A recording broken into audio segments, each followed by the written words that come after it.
Hello friends, मी ज्योती आजच्या व्हिडिओमध्ये आपलं स्वागत करते। तर फ्रेंड्स, कसे आहात तुम्ही? आय होप तुम्ही मजेत असाल। तर फ्रेंड्स, आज इशूला आणि शौर्यला खायची कचोरी। तर मला खूप हट्ट करतात कचोरी बनवण्याकरिता, तर मी आज कचोरी बनवणार आहे आणि रेसिपी तुमच्याबरोबर शेअर करणार आहे। तर व्हिडिओ न स्किप करता पूर्ण बघा आणि व्हिडिओला लाईक करा, चॅनलला सबस्क्राईब करा, जास्तीत जास्त शेअर करा। आणि हो, तुमचे जर काही प्रश्न असले तर कमेंट करून नक्की मला विचारा, मी उत्तर नक्की देण्याचा प्रयत्न करेन। चला तर मग सुरुवात करूया व्हिडिओला। तर इथं घेतली आपण मूग डाळ। तर मी अर्धा पाव मूग डाळ घेतलेली, आपल्या अंदाजाने तुम्ही वापरू शकता। तर मी भिजत ठेवली होती, 2 तास भिजवून घेतली। त्याच्यानंतर धने घेतलीत मी।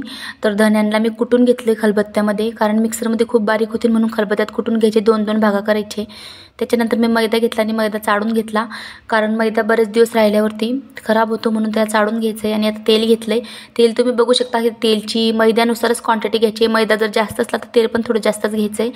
म्हणजे तुम्ही सामग्री क्वांटिटी तुमच्या हिशोबाने वापरू शकता, मी फक्त तुम्हाला पद्धत सांगणार आहे। तर मी आता मीठ टाकलंय। त्याच्यानंतर मीठ टाकल्यानंतर मैद्यामध्ये थोडासा सोडा टाकायचा आहे, खायचा सोडा, आणि मिक्स करून घ्यायचं आहे। आता तेल आपलं झालं आहे गरम, तेलला ठेवायचं थोडंसं थंड व्हायला साईडला। तर आपलं तेल झालेलं आहे गरम आणि मी आता थंड व्हायला साईडला थोडा वेळ ठेवणार आहे। त्याच्यानंतर याला मैद्यामध्ये टाकायचं आहे, अति थंड पण नाही होऊ द्यायचं आहे, थोडंसं गरम गरम असं मैद्यामध्ये टाकायचं आहे, कोमट कोमट। आणि आता तेला मी मैद्यामध्ये सोडलेलं आहे। आता याला मी व्यवस्थित चमच्याने सगळीकडे मिक्स करून घेणार आहे, कारण थोडंफार गरम आहे आणि तेलाचा चटका खूप जोरात बसतो, म्हणून मी चमच्याच्या सहाय्याने याला चांगलं मिक्स करून घेणार आहे। त्याच्यानंतर हाताने थोडं थंड झाल्यावरती हाताने याला चांगलं गाठा फोडून घ्यायचं आहे, म्हणजे मैद्यामध्ये सगळीकडे तेल असं मिक्स झालं पाहिजे आणि मैदा चांगला आपला मडला गेला पाहिजे। तर मी आता चांगलं मिक्स करून घेतलं आणि आता थोडं थोडं पाणी घेऊन याला मळून घेणार आहे, मैद्याचा एक गोळा तयार करून घेणार आहे। तर आपला पाणी टाकत मी थोडं थोडं, एकदम भस्कन पाणी पण नका सोडू, नाही तर पातळ होईल, थोडं थोडं पाणी टाका। तर असा गोळा मी तयार करून घेतला आहे। त्याला 5 मिनिटाला साईडला ठेवायचं, 5 मिनिटाकरिता। तोपर्यंत आपण घेऊ डाळ वाटून। तर डाळ मी आता मिक्सरला लावते। तर डाळ बघा अशी जाडसर वाटायची, एकच वेळा मिक्सर फिरवायचे, जास्त बारीक नाही करायची आपल्याला। आता आपण ठेवूया गॅसवरती कढई। तर कढई आपली गरम झालेली आहे, याच्यात आपण तेल टाकायचे। तेल पण आपल्या क्वांटिटीने वापरा, डाळ किती आहे त्याच्या अंदाजाने। तर आता तेल आपलं गरम झालं, आपण त्याच्यात थोडंसं जिरं टाकणार आहोत। त्याच्यानंतर जर का तुमच्याकडे पांढरी तीळ असली तर तीळसुद्धा तुम्ही वापरू शकता। तर मी थोडीशी पांढरी तीळ टाकलेली आहे। तीळ पण व्यवस्थित म्हणजे हे करून घ्यायची, निवडून घ्यायची आहे। त्याच्यानंतर आपण कोथिंबीर थोडासा टाकूया।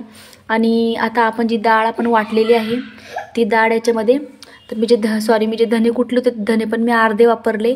आणि आता हे धने टाकल्यानंतर तेलामध्ये आपल्याला जी डाळ आपण वाटली, मिक्सरला लावून काढली, ती डाळ याच्यात टाकायची आहे। आणि हे टाकल्यानंतर याच्यामध्ये मी मसाले कोणते कोणते वापरते ते मी तुम्हाला सांगते। सगळं घरातलीच सामग्री आहे, आपल्या घरात सहजासहजी भेटून जाते। तर थोडीशी हळद टाकायची आपल्याला, आणि त्याच्यानंतर आपण लाल मिरची पावडर 1 चमचा टाकणार आहोत, आणि मग धने पावडर टाकली मी थोडीशी।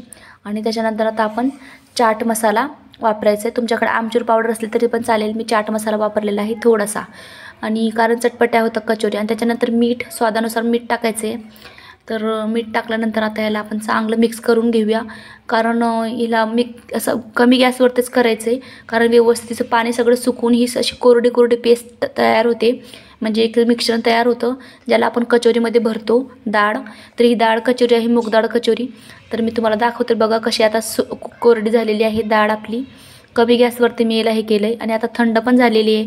आता मी कचोऱ्या बनवायला हातात घेते, म्हणजे तयार करायला घेते। तर मी तुम्हाला दाखवते, बघा जवळनं डाळ कशी झाली। तेल पण आपलं तापलेलं आहे, तर तेल गरम करून गॅस कमी करून घ्यायचं आहे। आणि आपला पिठाचा गोळा पण मस्त असा मुरलेला आहे। आता आपण करूया कचोऱ्या। तर तुम्हाला दाखवते कचोरी कशी करायची। हातामध्ये एक गोळा करून घ्यायचा आहे, किती मोठी करायची त्याच्या अंदाजाने आपण घ्यायचा आहे गोळा, असे गोल गोल फिरवायची आहे, आणि व्यवस्थित याला हे करून घ्यायची अशी गोल गोल। आणि याच्यामध्ये आपण थोडंसं हे भरणार आहोत डाळ। त्याच्यानंतर हिला बंद कशी करायची ते पण मी तुम्हाला दाखवते। तरी बघा, डाळ जास्त तुमच्या क्वांटिटी जास्त जर भरली तर कचोरी फुटू शकते, म्हणून थोडीशी टाकायची। तर मी एकदम जास्त पण नाही आणि थोडी पण नाही टाकते, मिडियम टाकते। त्याच्यानंतर हिला आतमध्ये खोचत घ्यायची, थोडीसे गोल गोल करायचे, आणि झाल्यानंतर हिला असं करून हातावरती हिला लाटायची गरज नाही, असं दाबायचं आहे हातावरती दोन्ही बाजूनी। थोडासा असा छोटासा असा आकार तुमच्या अंदाजाने तुम्हाला किती द्यायचा आहे मोठं तसा द्यायचं आहे। आणि अशाच आपण सगळ्या कचोऱ्या आता बनवून घेणार आहोत। तेल आपलं एकदम गरम करायचं नाही आहे, तेल गरम झाल्यावरती गॅस कमी करायचा आहे, आणि कमी गॅसवरतीच आपल्याला कचोऱ्या तळायच्या आहेत, कारण कमी गॅसवरती कमी म्हणजे गरम मिडियम तेलामध्ये आपण कचोऱ्या तळल्यानंतर त्या अशा खुसखुशीत तयार होतात। जास्त गरम तेलात कचोरी जर आपण सोडली तर पटकन कलर बदलते आणि ती व्यवस्थित टेस्ट येत नाही, अशी जरा नरम नरम होती म्हणून तिला खुसखुशीत करायची. तर गॅस कमीच ठेवायचा आहे आणि तेल जास्त गरम नको आपल्याला, मीडियम पाहिजे. तर आता कचोऱ्या आपल्या सगळ्या रेडी झालेल्या आहेत आणि मी आता यांना तळते. तर तळण्याकरता तेल पण मी गरम करून घेतलेलं आहे, तुम्हाला दाखवलं अगोदरच.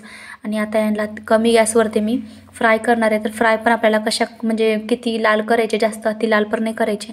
तर तेलामध्ये मी आता ठेवते. थोडा वेळ लागतो पण कचोऱ्या खूप अशा टेस्टी तयार होतात. तर म्हणजे कसं आहे, कमी गॅसवरती थोडा टाईम लागतो पण कचोऱ्या खूप अशा टेस्टी तयार होतात. तर मी सगळ्या कचोऱ्या आता तेलामध्ये सोडलेल्या आहे आणि गॅस कमीच आहे माझा, तुम्ही बघू शकता. आणि आता याला दोन्ही बाजूनी खालीवर करायच्या. फुलता पण खूप छान कचोऱ्या आणि टेस्टी पण होतात, अशा खुसखुशीत लागतात. तर आपल्या कचोऱ्या आता कमी गॅसवरती होत आहे. तोपर्यंत मी तुम्हाला हे बघा, आपल्या कचोऱ्या रेडी झालेल्या आहेत. आणि कचोऱ्या अशा प्रकारे लालसर झाल्या का त्यातला काढून घ्यायचे. जास्त लाल झाल्यावरती जळतात, करपलेल्यासारख्या लागतात, म्हणून अशाच करायच्या लालसर गोल्डन कलर. आणि आता आपल्या कचोऱ्या रेडी झाल्यात. तर मी आता तुम्हाला दाखवते, हिला तोडून पण दाखवते का आतमधून कशी तयार झाली आहे कचोरी. तर चला मग आता पुढच्या घरात जाऊया आणि पुढच्या घरात मी तुम्हाला दाखवते की कचोरी आतमधून कशी झाली. तर बघू शकता तुम्ही बाहेरनं कचोरी कशी दिसते, म्हणजे खूप छान अशी झालेली आहे. आणि मी छोटी साईज केली आहे कारण जास्त अति मोठी नाही केली मी. आणि आता आतमधून तुम्हाला तोडून दाखवते. त्याच्या आधी अगर तुम्हाला व्हिडिओ माझा आवडला तर व्हिडिओला लाईक करा, चॅनलला सबस्क्राईब करा आणि हो बेल दाबायला विसरू नका, कारण त्याने करून माझे सगळ्या नोटिफिकेशन तुमच्यापर्यंत येतील. आणि तुमचा जर काही प्रश्न असला तर कमेंट करून मला विचारा. तर कचोरी बघा आतमधून कशी झालेली आहे, खूप सगळीकडे दाड अशी पसरली होती मसाला आणि खूप टेस्टी अशी कचोरी झालेली आहे, खुसखुशीत झाली आहे. मी तुम्हाला तोडून दाखवते. हॉटेलसारखीच झालेली आहे, खूप मस्त. तर नक्की ट्राय करा.